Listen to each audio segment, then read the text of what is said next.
ये कहानी एक जेल से शुरू होती है, जहां एक कैदी बेड़ियों में जकड़ा हुआ बैठा है। तभी कुछ सैनिक आते हैं और उसकी कोठरी का दरवाजा खोलते हैं। ये उसे बालकनी की तरफ खींच कर ले जाते हैं। नीचे खड़ी भीड़ उसे देखती ही जोर जोर से चिल्लाने लगती है, हत्यारा, खूनी राक्षस। चारों तरफ गुस्सा और शोर मच जाता है। तभी जेलर एक गार्ड को आगे आने के लिए कहता है। गार्ड सबके सामने ऐलान करता है कि अदालत ने इस कैदी को 2 दिन बाद फांसी की सजा दी है, लेकिन फांसी से पहले जल्लाद उसके हाथ पैर तोड़ देगा। ये सुनकर भीड़ खुशी से उछल पड़ती है। लेकिन ये कैदी आखिर है कौन? चलो जानते हैं उसकी कहानी। अब कहानी कुछ साल पीछे चली जाती है। हम पेरिस के मशहूर फिश मार्केट में पहुंचते हैं, जो पूरे शहर में सबसे ज्यादा बदबूदार जगह थी। यहाँ लोग मछली और मांस बेचकर अपना गुजारा करते थे। इसी बाजार में एक महिला थी जो मछली बेचती थी। उसने पहले भी 4 बार मरे हुए बच्चों को जन्म दिया था और उन्हें सड़ी मछलियों के बीच बहा दिया था। लेकिन इस बार उसने एक जिंदा बच्चे को जन्म दिया, पर उसे भी मरा समझकर उसने उसे नदी में फेंक दिया। लेकिन तभी एक अजीब बात हुई। सड़ी मछलियों की बदबू से वो बच्चा रोने लगा। वहां खड़े लोग ये देखकर चौंक गए और उसकी मां को कोसने लगे। यही बच्चा वो कैदी था जिसे बाद में सजा सुनाई गई थी। उसका नाम था जीन। जीन में 2 खास चीजें थीं। पहली, उसकी सूंघने की शक्ति कमाल की थी। दूसरी, जिसे भी उसने छोड़ा वो किसी न किसी तरह मर गया। उसकी मां ने उसे फेंक दिया था, इसलिए उसे फांसी की सजा मिल गई। फिर जीन को एक अनाथालय में भेज दिया गया, जिसे चलाने वाली औरत सिर्फ पैसे के लिए बच्चों को पालती थी। लेकिन अनाथालय के बाकी बच्चे जीन को पसंद नहीं करते थे। ये उसे मारने की कोशिश करते, लेकिन उस औरत ने उसे बचा लिया और उन बच्चों की खूब पिटाई की। अनाथालय में जिंदगी आसान नहीं थी। जीन 5 साल तक एक भी शब्द नहीं बोल सका, लेकिन अपनी सूंघने की ताकत से वो हर चीज को समझता था। जब वो 13 साल का हुआ तो उसे एक आदमी को बेच दिया गया, जो जानवरों की खाल इकट्ठा करता था। जैसे ही जीन वहां से निकला, कुछ चोर उस औरत को मारकर उसके सारे पैसे लूट ले गए। अब जीन अपने खरीदार के साथ कड़ी मेहनत करने लगा। एक दिन वो उसे शहर लेकर गया। बदबू भरी जिंदगी से बाहर आकर जीन ने पहली बार खुशबू और सुंदर दुनिया का अनुभव किया। इसी बीच उसे एक इत्र की दुकान दिखी। दुकान के अंदर एक आदमी था जो अपने हाथ में एक मशहूर इत्र लिए खड़ा था। तभी जीन को एक और अनोखी खुशबू महसूस हुई। ये खुशबू एक फल बेचने वाली लड़की से आ रही थी। जीन उसकी खुशबू से मोहित हो गया। लड़की ने उसे देखकर मुस्कुराते हुए फल दिए, लेकिन जीन ने अचानक उसका हाथ पकड़ लिया। डर के मारे लड़की वहां से भाग गई, पर जीन ने अपनी सूंघने की शक्ति का इस्तेमाल किया और उसे ढूंढ निकाला। जीन चुपचाप लड़की के पीछे बैठा था। लड़की को एहसास हुआ कि कोई उसके पीछे है और वो डरकर चिल्लाने लगी। लेकिन इससे पहले कि कोई उसकी आवाज सुन पाता, जीन ने उसके मुंह को कसकर दबा लिया। वहां मौजूद लोग कुछ समझ नहीं पाए और धीरे धीरे चले गए। जैसे ही सब दूर हुए, जीन ने लड़की का गला घोंट दिया। उसकी खुशबू धीरे धीरे हवा में घुलने लगी और जीन हैरान रह गया। ये खुशबू कहां जा रही है?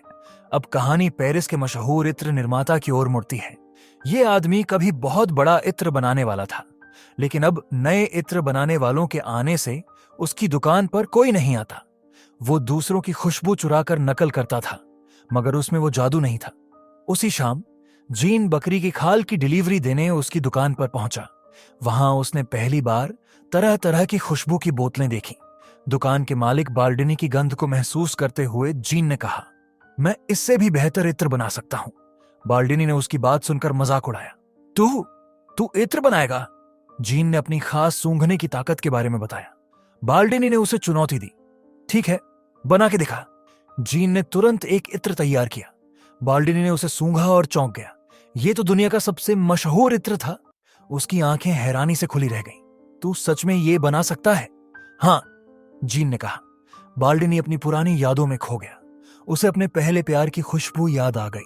उसकी आंखों में आंसू थे। अब उसे समझ आ गया था कि जीन कोई आम लड़का नहीं था, वो एक नायाब खुशबू बनाने वाला था। बाल्डिनी ने तुरंत जीन को अपने साथ रख लिया। उसी रात जिस आदमी ने जीन को बेचा था, वो शराब पीकर नदी में गिर गया और मर गया। अब जीन पूरी तरह बाल्डिनी के साथ था। कुछ ही दिनों में जीन की बनाई खुशबू पूरे पेरिस में छा गई। हर कोई बाल्डिनी की दुकान से इत्र खरीदने आने लगा। लेकिन असली जादू तो जीन के हाथों में था। बाल्डिनी ने उसे इत्र बनाने की तमाम बारीकियां सिखाई। उसने बताया कि एक परफ्यूम में 12 अलग अलग सुगंधें होती हैं, लेकिन अगर कोई 13वीं खुशबू बना ले तो वो दुनिया की सबसे अनोखी खुशबू होगी, जिसकी बराबरी कोई नहीं कर सकता। जीन की आंखें चमक उठी। मैं ये कर सकता हूं, उसने सोचा। लेकिन जब बाल्डिनी ने उसे इत्र बनाने का तरीका सिखाया तो जीन निराश हो गया। ये तरीका बेकार है, मैं लोहे और कांच की खुशबू को बोतल में कैद नहीं कर सका, उसने गुस्से में कहा। बाल्डिनी घबरा गया। उसे डर था कि अगर जीन बीमार हो गया या चला गया तो उसकी दुकान फिर से बर्बाद हो जाएगी। फिर जीन ने उससे पूछा, क्या कोई और तरीका है? बाल्डिनी ने कहा, हाँ, जानवरों की चर्बी से खुशबू निकाली जा सकती है, लेकिन इसके लिए तुम्हें ग्रास जाना होगा। बाल्डिनी ने जीन को ग्रास भेजने का फैसला किया और बदले में उसे 1000 खुशबू के फार्मूले लिए। जैसे ही जीन ग्रास के लिए निकला, उसी रात बाल्डिनी का घर अचानक गिर गया और उसकी मौत हो गई। अब जीन पहली बार पूरी तरह आजाद था। उसके ऊपर कोई हुक्म चलाने वाला नहीं था। वो जो चाहे कर सकता था। ग्रास जाने के लिए 2 रास्ते थे, एक गांव से होकर और दूसरा पहाड़ों से होकर। जीन ने पहाड़ों वाला रास्ता चुना। रास्ते में उसे एक गहरी गुफा दिखी और वो वहां आराम करने के लिए रुक गया। कई दिनों तक वो वहीं रहा। गहरी नींद में उसे फिर से वही फल बेचने वाली लड़की दिखाई दी। वो अचानक जागा, लेकिन उसे महसूस हुआ कि उसका खुद का शरीर किसी भी तरह की खुशबू से खाली था। उसमें कोई महक ही नहीं थी। बारिश में भीगते हुए जीन को एक अजीब एहसास होता है, उसकी अपनी कोई खुशबू नहीं है। ये सोचकर वो घबरा जाता है। अगली सुबह जब वो ग्रास की ओर बढ़ता है तो उसे फिर से उसी फल बेचने वाली लड़की की मीठी खुशबू महसूस होती है। रास्ते में वो एक सुंदर लड़की को गाड़ी से उतरते हुए देखता है।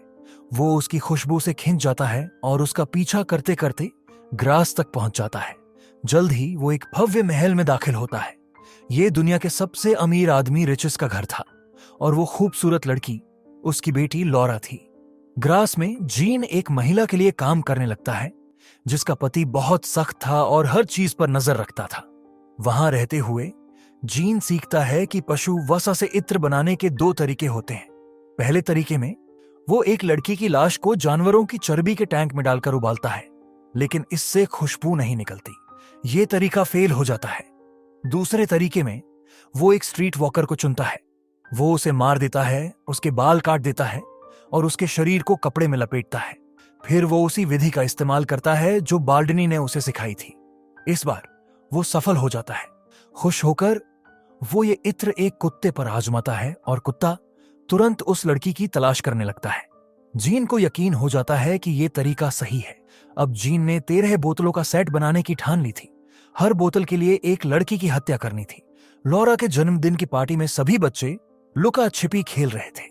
मौका देखकर जीन भी वहां पहुंच गया और लॉरा पर हमला करने की कोशिश की, लेकिन वो बच गई, जबकि पार्टी में मौजूद जुड़वा लड़कियां गायब हो गईं। अगले दिन शहर के पुल के नीचे उन दोनों लड़कियों की लाशें तैरती हुई मिली। इसके बाद पूरे शहर में लड़कियों की हत्याओं का डर फैल गया। माता पिता ने अपनी बेटियों को बचाने के लिए घरों के दरवाजे बंद रखने शुरू कर दिए, लेकिन जीन लगातार काम करता रहा और 12 बोतलें पूरी कर ली। अब उसे अंतिम बोतल चाहिए थी, लॉरा की खुशबू। रिचेस को महसूस हुआ कि सभी मरी हुई लड़कियां युवा और सुंदर थीं। उनके शरीर पर किसी तरह का निशान नहीं था, यानी हत्यारे ने उन्हें किसी खास मकसद से मारा था। डरे हुए लोग चर्च पहुंचे और मदद की गुहार लगाई। तभी एक आदमी ने बताया कि हत्यारे को पकड़ लिया गया है। यह सुनकर सब खुश हो गए, लेकिन रिचेस को भरोसा नहीं हुआ।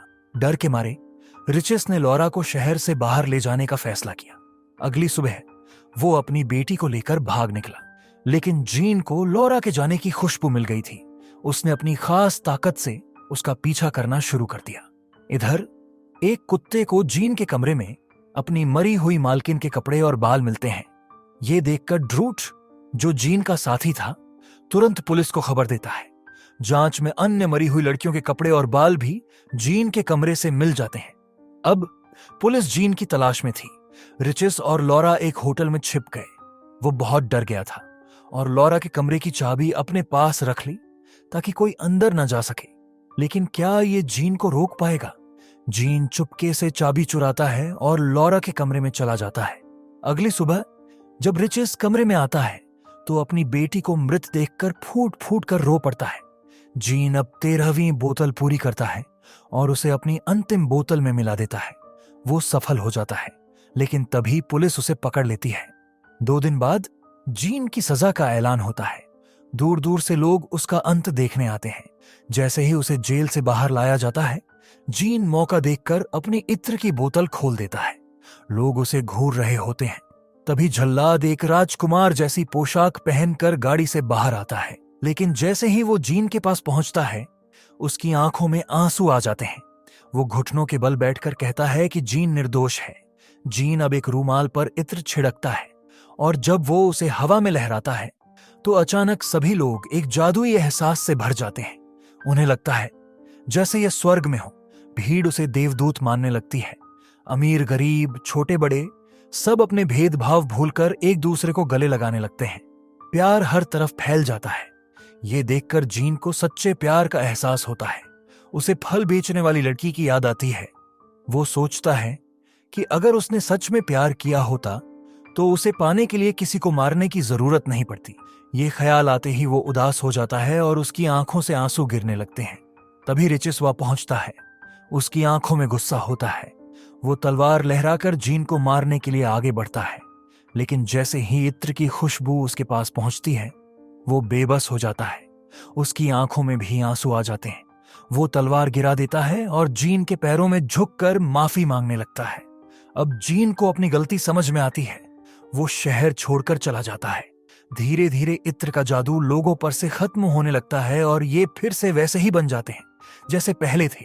जीन अपने जन्म स्थान लौट जाता है, जहां वो पहले मछलियों की दुकान पर काम करता था। वहां पहुंचकर वो अपनी जेब से इत्र की बोतल निकालता है और खुद पर छिड़क लेता है। अचानक वहां मौजूद सभी लोग उसकी तरफ देखने लगते हैं। इत्र का असर उन पर होने लगता है और फिर जीन उसी इत्र के कारण हमेशा के लिए गायब हो जाता है।